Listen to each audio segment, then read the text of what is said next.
जय श्री कृष्ण दोस्तों। 10 कहानियों का संग्रह दस्तक में मेरी आज की 7वीं कहानी है घमंड। तो चलिए शुरू करते हैं हम आज की कहानी। महाकवि कालिदास अपने समय के महान कवि थे। उनके कंठ में साक्षात सरस्वती का वास था। शास्त्रार्थ में उन्हें कोई पराजित नहीं कर सकता था। अपार यश, प्रतिष्ठा और सम्मान पाकर एक बार कालिदास को अपनी विद्वता का घमंड हो गया। उन्हें लगा कि उन्होंने विश्व का सारा ज्ञान प्राप्त कर लिया है और अब सीखने को कुछ बाकी नहीं बचा। उनसे बड़ा ज्ञानी संसार में दूसरा था ही नहीं। एक बार पड़ोसी राज्य में शास्त्रार्थ का निमंत्रण पाकर कालिदास महाराज विक्रमादित्य से अनुमति लेकर अपने घोड़े पर रवाना हुए। गर्मी का मौसम था, धूप काफी तेज थी और लगातार यात्रा से कालिदास को प्यास लग गई। तभी उन्हें एक टूटी झोपड़ी दिखाई दी और उसके सामने एक कुआं भी। उसी समय झोपड़ी से एक छोटी बच्ची मटका लेकर निकली। बच्ची ने कुएं से पानी भरा और जाने लगी। कालिदास उसके पास जाकर बोले, बालिके, बहुत प्यास लगी है, जरा पानी पिला दो।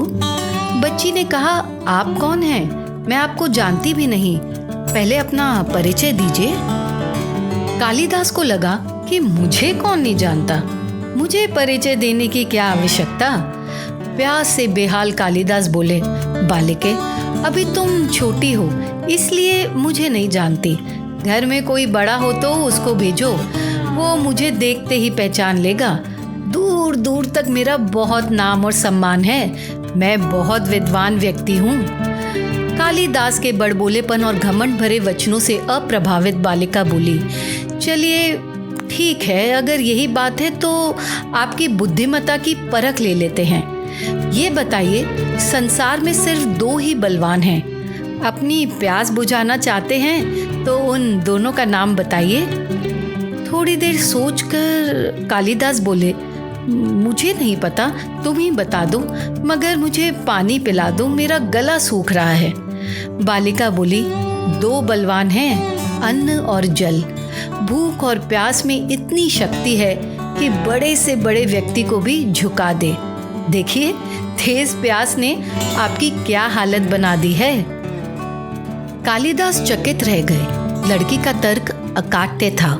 बड़े से बड़े विद्वानों को पराजित कर चुके कालिदास एक बच्ची के सामने निरुत्तर खड़े थे। बालिका ने पुनः पूछा, सत्य बताएं, कौन है आप? वो चलने की तैयारी में थी कि कालिदास थोड़ा नम्र होकर बोले, बालिके, मैं बटोही हूँ। मुस्कुराते हुए बच्ची बोली, आप अभी भी झूठ बोल रहे हैं। संसार में 2 ही बटोही हैं, उन दोनों को मैं जानती हूँ। आप बताएं वो दोनों कौन हैं? तेज प्यास ने पहले ही कालिदास की बुद्धि क्षीण कर दी थी, लेकिन लाचार होकर उन्होंने फिर अनभिज्ञता व्यक्त कर दी। बच्ची बोली, आप स्वयं को बड़ा विद्वान बता रहे हैं और ये भी नहीं जानते। एक स्थान से दूसरे स्थान तक बिना थके जाने वाला बटोही कहलाता है। बटोही 2 ही हैं, एक चंद्रमा और दूसरा सूर्य, जो बिना थके चलते रहते हैं। आप तो थक गए हैं, भूख प्यास से बेदम हो रहे हैं, आप कैसे बटोही हो सकते हैं? इतना कहकर बालिका ने पानी से भरा मटका उठाया और झोपड़ी के भीतर चली गई। अब कालिदास और भी दुखी हो गए।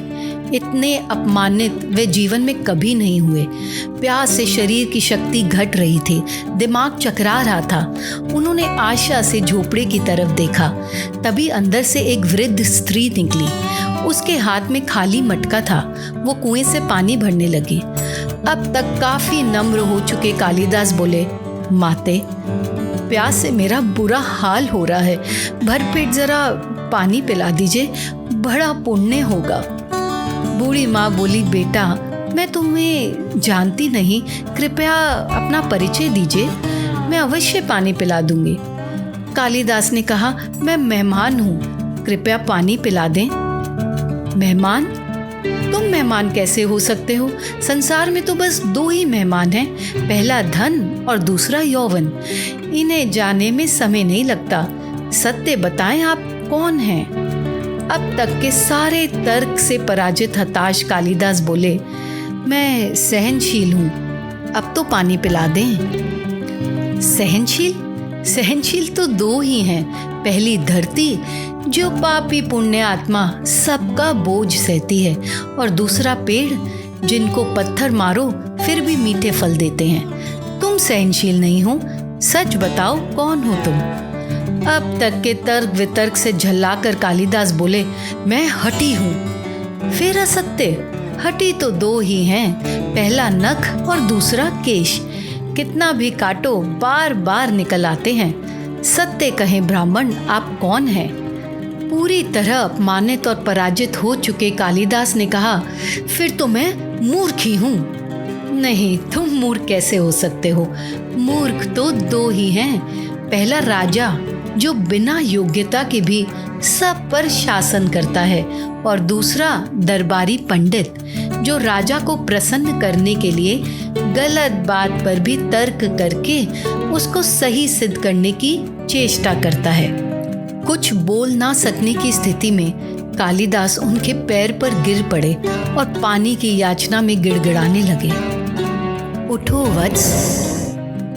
ये आवाज सुनकर जब कालिदास ने ऊपर देखा तो साक्षात सरस्वती माँ वहां खड़ी थी। कालिदास पुनः नतमस्तक हो गए। वह बोली, शिक्षा से ज्ञान आता है, ना कि अहंकार। तूने शिक्षा के बल पर प्राप्त मान और प्रतिष्ठा को ही अपनी उपलब्धि मान लिया और अहंकार कर बैठे। इसलिए मुझे तुम्हारे चक्षु खोलने के लिए ये स्वांग करना पड़ा। कालिदास को अपनी गलती समझ आ गई और भर पेट पानी पीकर वे आगे चल पड़े। तो दोस्तों, घमंड अक्सर अपनी किसी विशेषता के कारण उत्पन्न होता है, और इसी कारण से घमंडी व्यक्ति के मन में यह भाव आ जाता है कि वही सर्वश्रेष्ठ है, और वह अन्य सभी व्यक्तियों को तुच्छ और छोटा समझने लगता है। गीता में भी अध्याय 3 श्लोक 32 में कहा गया है, ये त्वेत तभ्य सूयन्तो नानुतिष्ठन्ति मे मतम् सर्वज्ञान विमूढ़ांस्तान् विद्धि नष्टान् चेतसः। कृष्ण कहते हैं कि कई लोग घमंड करके खुद को बहुत बड़ा समझते हैं। उन्हें लगता है कि वो ही करते हैं, सब कुछ वो ही करते हैं। उन्हें नहीं लगता कि उन्हें अपना कर्म श्री कृष्ण को, ईश्वर को अर्पण करना चाहिए। ऐसे लोग अपने झूठे ज्ञान में ही मस्त रहते हैं। कृष्ण उन्हें मूर्ख बताते हुए उनसे दूर रहने की सलाह दे रहे हैं। बस यही कहूँगी दोस्तों, अपनी विशेषता और गुण को सकारात्मक रूप में लेकर मन में हमेशा विनम्रता का भाव रखना चाहिए, तो वह गुण और विकसित होगा। स्वयं विचार करिए।